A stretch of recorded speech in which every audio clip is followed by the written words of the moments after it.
Hi friends, welcome to S M collections. ఈరోజు నేను చెప్పే టాపిక్ వచ్చేసి మీషో అనమాట. ఏంటి మీషో, అందరూ మీషో చెప్తున్నారు, అసలు మీషో ఏముందండి, ప్రతి వాళ్ళకి ఇది ఒకటి అదే ఇలా రెగ్యులర్ ఒక వీడియో అయిపోయింది మీషో అని అనుకోకండి. యాక్చువల్లీ నేను చెప్పదలుచుకుంది ఏంటి అంటే, మీషో నుండి నాకు 2 months నుండి అమౌంట్ పడలేదు అని నేను చెప్పాను కదా. సో నేను ఇప్పుడు అదే చెప్తాను, ప్రాఫిటా లాసా, అసలు మీషో నుండి అమౌంట్ పడతాయా లేదా అంటే, ఫస్ట్ మనం మీషోని తీసుకున్నట్టయితే మీషో టాపిక్లో మనం ఎప్పుడైతే అందులో సేల్ చేయాలనుకుంటామో దానిలోకి దిగాలి అనుకుంటే మనం అన్నింటికి రెడీ అయి ఉండాలండి. బికాస్ అందులో ప్రాఫిట్ 1% ఉంటే 2% లాస్ ఉంటుంది. అంటే ఒక వంతు లాభం పొందితే 2 వంతులు లాస్ అవ్వడానికి ప్రజెంట్ ఉన్న సిచ్యువేషన్. సో ప్రజెంట్ సిచ్యువేషన్స్ అయితే అలా ఉన్నాయి. ఎందుకంటే చాలా వరకు రిటర్న్స్ వస్తున్నాయి. సో మీరు చూసుకోవచ్చు, నేను ఇంతకుముందు కూడా నా ఫోన్లో చూపించాను. చాలా వరకు నాకైతే అసలు ఎన్ని రిటర్న్స్ వచ్చాయో, నేను 1 lakh పెట్టి తీసుకొచ్చాను స్టాక్. అది కూడా యూట్యూబ్లో వీడియోస్ చూసి తీసుకొచ్చాను.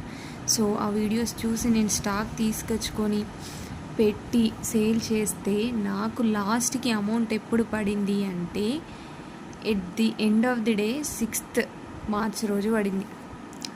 నేను సేల్ చేసింది January 19th రోజు సేల్ చేస్తే నాకు మార్చ్ రోజు అమౌంట్ పడింది. 2 months నుండి నాకు అమౌంట్ అనేది పడలేదన్నమాట. సో ఎందుకు పడలేదు అని చెప్పి నేను ప్రతిసారి మీకు వీడియోస్ చేస్తూనే ఉన్నాను. చూడండి, ఇది 23rd Jan రోజు పడాల్సింది, నాకు అమౌంట్స్ వచ్చేసి 6th March రోజు పడింది. సో అలా అనమాట. అమౌంట్ ఎందుకు మనకి లేట్ పడుతుంది అంటే, నాకు బ్యాంక్ డీటెయిల్ ఇష్యూ ఉందేమో అనుకున్నాను. నేను వచ్చేసి మా హస్బెండ్ది తీసుకున్నాను బ్యాంక్ డీటెయిల్స్. తన డీటెయిల్స్తో నేను లాగిన్ అవ్వడం జరిగింది, తన క్రెడెన్షియల్స్తో. సో అయ్యాను, పెట్టాను, స్టార్ట్ చేశాను. వీడియోస్ చూసి చాలా మోటివేట్ అయ్యి నేను స్టాక్ తెప్పించాను. వితిన్ 15 daysలోనే వీడియోస్ చూసి మోటివేట్ అయ్యి స్టాక్ తెప్పించి సేల్ చేద్దామని చెప్పి మీషోలో ఫస్ట్ లక్కీ ఏంటంటే నేను జిఎస్టీ తీసుకోలేదు. సో జిఎస్టీ తీసుకోకపోవడం అనేది చాలా మంచి విషయం. ఫస్ట్ మనం ఎంటర్ అవ్వగానే అస్సలు జిఎస్టీ తీసుకోవద్దు. సో జిఎస్టీ తీసుకుంటే లాస్ వస్తుంది డెఫినెట్గా. సో నేను జిఎస్టీ తీసుకోకుండా ఫస్ట్ క్యాజువల్గా ట్రై చేద్దామని చెప్పేసి ఇలా తీసుకొని సేల్ చేయడం జరిగింది. నేను దాదాపుగా 5,000 రూపీస్ శారీస్ సేల్ చేస్తే నాకు 3,000 వచ్చాయి. అంటే నాకు అందులో చాలా రిటర్న్స్ వచ్చాయి. నేను చేసిన శారీస్కి రిటర్న్ శారీస్ పోగా వచ్చిన అమౌంట్లోకి వెళ్ళి నాకు రిటర్న్ వచ్చిన ఛార్జెస్ అన్నీ కట్ అయిపోవడం జరిగింది. సో అలా అమౌంట్ కట్ అవ్వడము అవన్నిటి వల్ల చాలా లాస్ వచ్చిందండి. సో మీషో వల్ల నేను దాదాపుగా చాలా వరకు నష్టపోయాను, చాలా లాస్ అయ్యాను. అండ్ నాకు అమౌంట్ పడింది 2 months తర్వాత. అది ఎలా పడింది అంటే, నేను చూసి 2 months నుండి వాళ్ళకి సపోర్ట్ టీమ్ని కాంటాక్ట్ అయ్యాను, మెయిల్స్ చేశాను. ఇంత మెయిల్స్ చేసినా నాకు రెస్పాన్స్ లేదు, అసలు రిప్లైస్ లేవు. నేను కస్టమర్ కేర్ని కాంటాక్ట్ అయితే వాళ్ళు మళ్ళీ చేస్తామని చెప్పడం, కట్ చేయడం, కాల్ బ్యాక్ చేస్తామనడం, మీకు హెల్ప్ చేస్తామనడం, ఇవే రిపీట్ అవుతూ వచ్చాయి. చూసి నేను March 3rd రోజు నాకు చాలా బాధ అనిపించింది. నేను ఇంత స్టాక్ తీసుకొచ్చి ఇట్లా చేసి నేను వీడియోస్ చూశాను, వాళ్ళు హెల్ప్ చేయట్లేదు. కొంచెం ఎవరైనా కానీ మనకి చెప్తారే తప్ప ఎవరు హెల్ప్ చేయరండి. మన వెనకాల నుండి ఎవరూ నడిపించరు. ఎవరైనా సరే, నేనైనా సరే క్యాజువల్గా చెప్తారు. కానీ కొంతమంది ఉన్నారండి, ఖచ్చితంగా లాభం వస్తుంది, చేయండి అని మోసం చేసేవాళ్ళు. అస్సలు పట్టించుకోవద్దు. కొంతమంది ఉన్నారు చాలా మంచి వాళ్ళు. ఎలా అంటే 2 వస్తాయి, కావాలని సేల్ చేయకండి, నమ్మకండి, రెండింటిని చూసుకొని సేల్ చేయండి అని చెప్పేవాళ్ళు చాలామంది ఉన్నారు. సో అలా రెండింటిని చూసుకొని చెప్పేవాళ్ళు మాటలు మాత్రమే వినండి, అందరి మాటలు విని మీరు మోసపోకండి. సో నాకు అలా నేను బ్యాంక్ డీటెయిల్స్ అనేవి చేంజ్ చేయడం జరిగింది. బ్యాంక్ డీటెయిల్స్ మళ్ళీ మా హస్బెండ్వి, ఆయనకి చాలా ఒక 3-4 అకౌంట్స్ ఉన్నాయి. నేను ఫస్ట్ ఎస్బీఐ చేశాను, అది మన ఇండియన్దే కదండి. సో ఎస్బీఐ చేసినా కూడా నాకు అవి డీటెయిల్స్ రాంగ్ అని రాలేదు, మెయిల్ వచ్చింది, మీ బ్యాంక్ డీటెయిల్స్ వెరిఫికేషన్ అయిపోయిందండి, చాలా మీకు అమౌంట్ కూడా పడిపోతుంది, మీరు సేల్ చేయడం స్టార్ట్ చేయండి అని చెప్పేసి వచ్చింది. బట్ పడలేదు. మళ్ళీ నేను 3rd రోజు బ్యాంక్ డీటెయిల్స్ ఎడిట్ చేసినాక 2 daysకి నాకు అమౌంట్ అనేది పడింది. అది నేను హెచ్డిఎఫ్సిది ఇచ్చిన తర్వాత పడింది. సో అలా బ్యాంక్ డీటెయిల్స్ అనేవి మనకి తప్పున్నవని వాళ్ళు ఇన్ఫర్మేషన్ ఇవ్వలేదు. సరిపోని అందులో అయినా వేస్తారా అంటే అందులో వేయలేదు. ఈ మిస్టేక్ ఎందుకైందో నాకు తెలియదు, కానీ నేను చాలా సఫర్ అయ్యాను. ఆ తర్వాత నేను ఇప్పుడు మళ్ళీ కంటిన్యూ చేయాలి అని కూడా అనుకోవట్లేదు, రెడీగా కూడా లేను. అండ్ నెక్స్ట్ వచ్చేసి ఇంకో టాపిక్, మనం మీషోలో జిఎస్టీతో అవ్వడం బెటరా, జిఎస్టీ లేకుండా అవ్వడం బెటరా చూద్దాం. సో మీషోలో జిఎస్టీతో బెటరా, జిఎస్టీ లేకుండా బెటరా అంటే జిఎస్టీ లేకుండానే బెటర్. ఎందుకంటే మనం డైరెక్ట్గా వెళ్ళి జిఎస్టీతో అయ్యి అటు మనము ట్యాక్స్ పే చేయాలి, ఇటు ప్రోడక్ట్స్ రిటర్న్ వస్తాయి, ఇవి లాసు అవి లాసు. మనం అమ్మేది ఏం పెద్ద టర్న్ ఓవర్ కాదు కదా, కొన్ని ల్యాక్స్లో ఏం అమ్మట్లేదు కదా. కొంతమంది సేల్ చేస్తున్నారు ల్యాక్స్లో, వాళ్ళకి అవసరం, బట్ మనకి కాదు కదా. సో మనం first with in the state చూసుకుందాం. మన స్టేట్లోనే మనకి ఎలా ఉంటుంది, లాస్ వస్తుందా, లాభం వస్తుందా, రిటర్న్స్ వస్తున్నాయా, అసలు మనకి ఎక్స్పీరియన్స్ రావాలి కదా. సో ఫస్ట్ అయితే రిటర్న్స్ వస్తాయి. సో రిటర్న్ వచ్చేసి రిటర్న్లో మనకి ఛార్జ్ అయితే 199 రూపీస్ పడుతుందండి. ఒక్క రిటర్న్కి 199 రూపీస్ ఛార్జ్ పడుతుంది. సో ఈ రిటర్న్ ఛార్జెస్ వల్ల మనం ఒక 10 శారీస్ సేల్ చేసామనుకోండి, మనం ఒక 100 రూపీస్ మార్జిన్ పెట్టుకొని 10 శారీస్ సేల్ చేసాం, మనకు ఒక 1000 రూపీస్ వచ్చింది. 10 శారీస్ ప్రాఫిట్ 100 రూపీస్ అనుకుందాం, 1000 రూపీస్. 10 శారీస్ రిటర్న్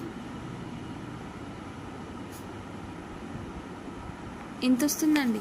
ఒక్క శారీకి 200 వేసుకుంటే 10 శారీస్కి 2000. ఇది ప్రాఫిట్, ఇది లాస్.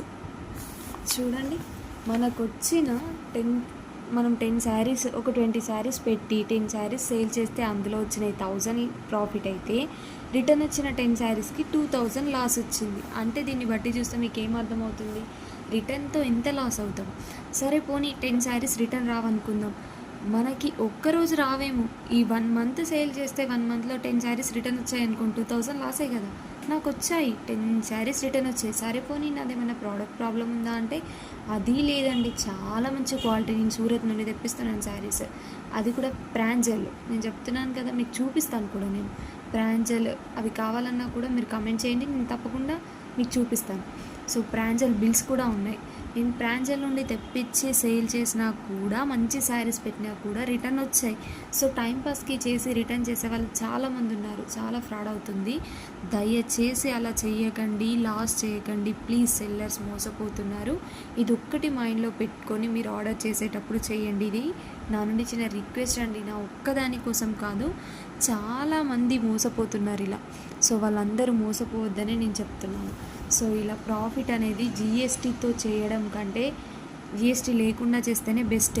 జిఎస్టీ తీసుకొని ఇలా రిటర్న్స్ వచ్చి మళ్ళీ లాస్ అవ్వడం అదంతా ప్రాబ్లం. అదే జిఎస్టీ లేకపోతే కనీసం మనకు జిఎస్టీ చెల్లించాల్సిన పని ఉండదు, వచ్చిన దాంట్లోనే ఏదో మనకు కొంచెం మిగులుతుంది. సో అట్లా చేయండి. అండ్ ఇంకొకటి, మీషోలో మనం ఎంత కాస్ట్ శారీస్ పెట్టాలి, మీషో బడ్జెట్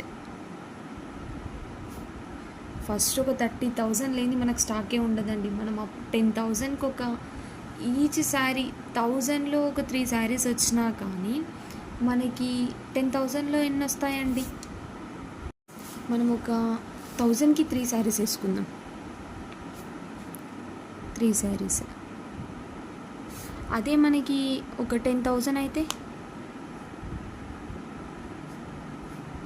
మ్యాక్సిమం 30 శారీస్ వస్తాయండి. సో 30 శారీస్ అయితే మినిమం ఉండాల్సిందే కదా ఖచ్చితంగా. మనం అప్లోడ్ చేయాలంటేనే ఒక 21 or 25 శారీస్ పెడితేనే మనకి ఏమైనా ఉంటుంది అక్కడ. సో అలా మనం ఒక 10,000 అయితే ఖచ్చితంగా కావాలి. సో అందుకోసమని 20,000 మినిమం, 20,000 30,000 బడ్జెట్ అయితే ఖచ్చితంగా ఉండాలి. అండ్ అందులో కూడా హెవీ రేట్ శారీస్ అసలు ఫస్ట్ పెట్టకండి. జస్ట్ 250, 300 పడే శారీస్ మాత్రమే మనం సేల్ చేయాల్సిన శారీస్. బడ్జెట్ ఎంత ఉండాలి? 250 or 300 చాలు, ఇంతకంటే ఎక్కువ అస్సలు తీసుకురాకండి. సో ఇలా 250 or 300 పెట్టి శారీస్ తీసుకొచ్చినవి మీరు ఒక 100 పెట్టుకోండి. 250ది మార్జిన్ ప్రైస్, 350 పెట్టుకోండి. 300ది 400 పెట్టుకోండి. బట్ షిప్పింగ్ ఛార్జెస్తో ఇది ఎలాగూ 4 చేంజ్ పడుతుంది, ఇది 5 చేంజ్ పడుతుంది, ఆర్ 500 పడుతుంది, 480 పడుతుంది, ఇది 4 చేంజ్ పడుతుంది. సో అలా వాళ్ళు ఎలాగో పెంచుతారు. మనకి 100 మార్జిన్ పెట్టుకున్నా ఇన్ కేస్ మనకి ఏమైనా రిటర్న్స్ వచ్చిన 2 శారీస్ రిటర్న్స్ అందులోనే పోతూనే ఉంటాయి. లాభం అనేది ఎక్కువేం ఉండదు. సో బడ్జెట్ ఫ్రెండ్లీగా పెట్టుకుంటేనే బెస్ట్, లేదంటే లాస్ వస్తుంది. పెద్ద శారీస్ పెట్టామనుకోండి, ఇన్ కేస్ 500 600 పెట్టామనుకోండి, వాళ్ళు తీసేసుకొని మనకి ఏదో రిటర్న్ ఇస్తారు, మిస్ మ్యాచ్లు ఇస్తారు. సో వాళ్ళ దగ్గర ఉంచేసుకొని వేరే తప్పుడు ప్రోడక్ట్స్ ఇస్తారు. సో అలా అవన్నీ మీరు ఫేస్ చేయకుండా ఉండాలి అంటే ఇదే బెస్ట్. తక్కువ శారీస్ పెట్టుకొని బడ్జెట్ తక్కువలో తీసుకొని సేల్ చేయండి. సో ఇలా సేల్ చేయడం వల్ల కొంచెం అయినా మీకు ఫస్ట్ ఎక్స్పీరియన్స్ వస్తుంది. సో ఎక్స్పీరియన్స్ వచ్చాక మీరు నెక్స్ట్ దాన్ని బట్టి చేంజ్ చేసుకోవచ్చు. అండ్ నెక్స్ట్ నేను చెప్పేది ఏంటి అంటే, ఈ మీషో కూడా వద్దు, ఇదేది వద్దు అనుకొని క్యాజువల్గా మీరు యూట్యూబ్లో చేయాలి, లేదంటే ఇన్స్టాగ్రామ్లో చేయాలి, అది బెస్టా ఇది బెస్టా అనుకుంటే ఓకే, మీషోలో కాకపోతే ఆపేసేయండి. మీషోలో వద్దు, ఎందుకంటే లాస్ అవుతున్నారు. సో మనకి యూట్యూబ్ అండ్ ఇన్స్టా ఎలా ఉంటుంది, ఫస్ట్ పేమెంట్ చేసిన తర్వాతే మనం ప్రోడక్ట్ పంపిస్తాం. మనం జెన్యూన్గా ఉంటే తప్పకుండా మనం నిజాయితీగా ఉంటే మనకి ఎక్కడికి పోయినా లాస్ అనేది ఉండదు. కాకపోతే మీషోలో మనం ఎంత నిజాయితీగా ఉన్నా లాస్ వస్తుంది. బికాస్ చూస్తూ జనాలు అలా చేస్తున్నారు. ఈ మధ్యలో చాలా తెలిసిపోతుంది కదా రిటర్న్స్ గురించి. సో అందుకనే ఇలా జరుగుతుంది అనుకుంటున్నాను నేను. సో మనకి యూట్యూబ్లో ఇన్స్టాలో కావాలి అంటే ఫస్ట్ మనం యూట్యూబ్ ఛానల్ స్టార్ట్ చేశాక పెట్టాక సబ్స్క్రైబర్స్ ఉండరు. సో సబ్స్క్రైబర్స్ గురించి మనం ఆలోచించాల్సిన విషయమే లేదండి. ఎందుకంటే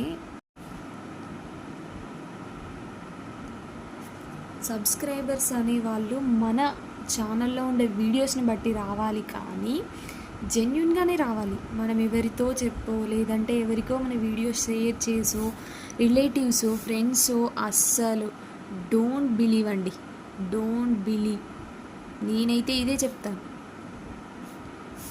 ఫ్రెండ్స్, ఫ్యామిలీ, రిలేటివ్స్ ఎట్సెట్రా ఏవైనా సరే ఎవరిని నమ్మొద్దు. ఎవరి ద్వారా మనకి సబ్స్క్రైబర్స్ వస్తారు అని ఆశ పెట్టుకొని యూట్యూబ్లోకి రాకండి. లేదంటే ఎవరో ప్రమోట్ చేస్తారు, వాళ్ళు ప్రమోట్ చేస్తే మనము ఎదుగుతాము అని కూడా అస్సలు అనుకోవద్దు. మన వీడియోస్ మనం చేసుకుంటూ వెళ్ళాలి. ఏదో ఒకరోజు మనకి యూజ్ ఉంటుంది. చెయ్యండి, నిదానంగా వస్తుంది. మీరు ఇప్పుడే నేను పెట్టిన వెంటనే అవుతాను అనుకోవద్దు. యూట్యూబ్లో మనం డెవలప్ కావాలి అంటే 1 మంత్లో అవుతాము, 1 మంత్లో మనకు సబ్స్క్రైబర్స్ వస్తారు, లేదంటే 2 మంత్స్లో అయిపోతుంది. ఇలా ఎవరు ఏం చెప్పినా మీరు వినొద్దు ప్లీజ్. మానిటైజేషన్ అయినా సరే, లేదంటే మనకి మానిటైజేషన్ గురించి అవసరం లేదు. క్యాజువల్గా బిజినెస్ డెవలప్ కావాలి అంటే సబ్స్క్రైబర్స్ ఉండాలి, వాళ్ళు మనల్ని ట్రస్ట్ చేయాలి. సో టైం పడుతుంది తప్పకుండా. ఈ రోజే అయిపోద్ది, రేపే అయిపోద్ది, 1 మంత్లో అయిపోద్ది, ఇలా అస్సలు అనుకోవద్దండి. సో తప్పకుండా మీరు ఫస్టే డిసైడ్ అవ్వండి. 6 మంత్స్ గట్టిగా పెట్టుకోండి. 6 మంత్స్ పెట్టుకొని 6 మంత్స్లో అవుతుంది అన్నట్టుగానే ఆలోచించండి. సో అలా లేట్గా పెట్టుకుంటేనే బెస్ట్. సో అలా పెట్టుకొని మీరు యూట్యూబ్ స్టార్ట్ చేయండి, ఇన్స్టాలో స్టార్ట్ చేయండి, సేల్ చేయండి. అంతేకాని ఇదేదో అయిపోద్ది, లేదంటే మీషోలో చేసి నేను ఇంత సంపాదిస్తాను అంత సంపాదిస్తాను, యూట్యూబ్లో పెట్టుకుంటే ఫ్రెండ్స్ ద్వారా అవుతాను, ఫ్యామిలీ ద్వారా అవుతాను, రిలేటివ్స్ ద్వారా అవుతాను, సో ఇదంతా అవసరం అవ్వదండి, అస్సలు సెట్ అవ్వదు. అసలు ఇదంతా వేస్ట్ అని అడిగితే చాలా తక్కువ. మనం ఫ్రెండ్స్ రిలేటివ్స్తో డైలీ అయితే మనం వాళ్ళకి చెప్పలేం కదా, చూడండి చూడండి చూడండి అని. సో జెన్యూన్గా మన వీడియోస్ మనమే పోస్ట్ చేసుకుంటూ వెళ్ళాలి, జెన్యూన్గా అదే ముందుకెళ్ళాలి. అందరికీ చూసి వాళ్ళు నచ్చి మనల్ని సబ్స్క్రైబ్ చేసుకోవాలి తప్ప క్యాజువల్గా అయితే అవ్వదండి. వేరే వాళ్ళతోనో ఫ్రెండ్స్తోనో ఫ్యామిలీతోనో అయితే అవ్వదు. మనం ఒక్కొక్క ఫోన్ తీసుకొని అయితే సబ్స్క్రైబ్ చేసుకోలేము కదా. సో అలా మన పని మనం చేసుకుంటూ వెళ్తే దాని పని అది చేసుకుంటూ ఉంటుంది. సో నేను చెప్పేది అదే. సో మీషోలో సేల్ చేయాలి అనుకుంటే మాత్రం ఖచ్చితంగా ఇవన్నీ గుర్తుపెట్టుకోండి.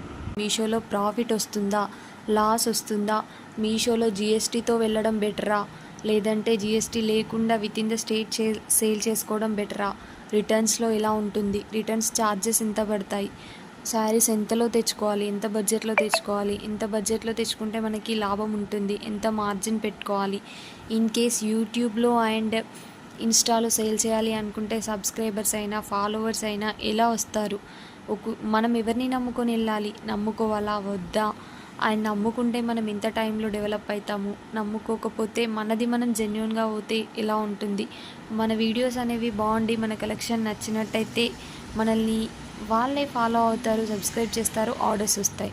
సో ఇవన్నీ దృష్టిలో పెట్టుకొని జాగ్రత్తగా సేల్ చేయండి. అండ్ మీషో గురించి మీకు ఏ డౌట్స్ ఉన్నా కూడా కామెంట్ చేయండి, నేను నెక్స్ట్ మళ్ళీ వీడియోలో చేస్తాను. అండ్ మీకు ఇంకేదైనా బిజినెస్ ఐడియాస్ కావాలన్నా, లేదంటే ఏ ఛానల్ పెట్టుకుంటే బెస్ట్, ఏ ఛానల్ ఖాళీగా అయితే కూర్చోకుండా, చదువుకునే వాళ్ళు కాకుండా క్యాజువల్గా ఇంట్లో ఉండే హౌస్ వైఫ్స్కి ఖాళీగా కూర్చోకుండా మనం ఏ ఛానల్ పెట్టుకుంటే బెస్ట్, మీషోతో శారీస్ తెచ్చుకొని సేల్ చేసుకుంటే బెస్టా కాదా, లేదంటే ఇంకేదైనా చిన్న చిన్న బిజినెస్ చిన్న బడ్జెట్లో పెట్టుకోవచ్చా, ఒకవేళ పెట్టుకుంటే అది డెవలప్ అవుతుందా, లేదంటే ఓన్లీ యూట్యూబ్ పైనే మనం అవ్వచ్చా, గెట్ ఆన్ అవ్వచ్చా, ముందుకెళ్ళొచ్చా, ఎంత టైం పడుతుంది. సో ఇలా మీకు ఏ డౌట్స్ ఉన్నా కామెంట్ చేయండి, నేను తప్పకుండా మీకు రిప్లై అనేది ఇస్తాను. ఈ వీడియో కనుక మీకు యూస్ఫుల్ అనిపిస్తే మన ఛానల్ని సబ్స్క్రైబ్ చేయండి. మీరు సబ్స్క్రైబ్ చేయడం వల్ల నాకు ఇంకా కొంచెం మోటివేటింగ్గా ఉంటుంది, ఇంకా వీడియోస్ చేయడానికి ఛాన్స్ ఉంటుంది. సో ఈ వీడియో అనేది మీకు యూస్ఫుల్ అనిపిస్తే తప్పకుండా మన ఛానల్ని సబ్స్క్రైబ్ చేసి వీడియోస్ లైక్ చేయండి. అండ్ ఇంకోటి, మన కలెక్షన్ కనుక మీకు నచ్చినట్టయితే ఆర్డర్స్ అనేవి ప్లేస్ చేసుకోండి. నేను నంబర్ అనేది ట్యాగ్ చేస్తున్నాను ప్రతి వీడియోలో, డిస్క్రిప్షన్లో అండ్ టైటిల్లో ఇస్తున్నాను. మన ఛానల్లో ఉన్న అన్ని వీడియోస్ చూడండి. మీకు ఏ వీడియో నచ్చినా, ఏ వీడియోలో ఉన్న కలెక్షన్ నచ్చినా వెంటనే స్క్రీన్ షాట్ తీసి ఆర్డర్ అనేది ప్లేస్ చేసుకోండి. మన దగ్గర thread bangles, alligator clips, sari pins అన్నీ ఉంటాయి. సో మీకు నచ్చినవి ఆర్డర్ చేసుకోండి. తప్పకుండా ఛానల్ని అయితే సబ్స్క్రైబ్ చేయండి. Please like our video and subscribe. Thank you so much అండి. Bye bye.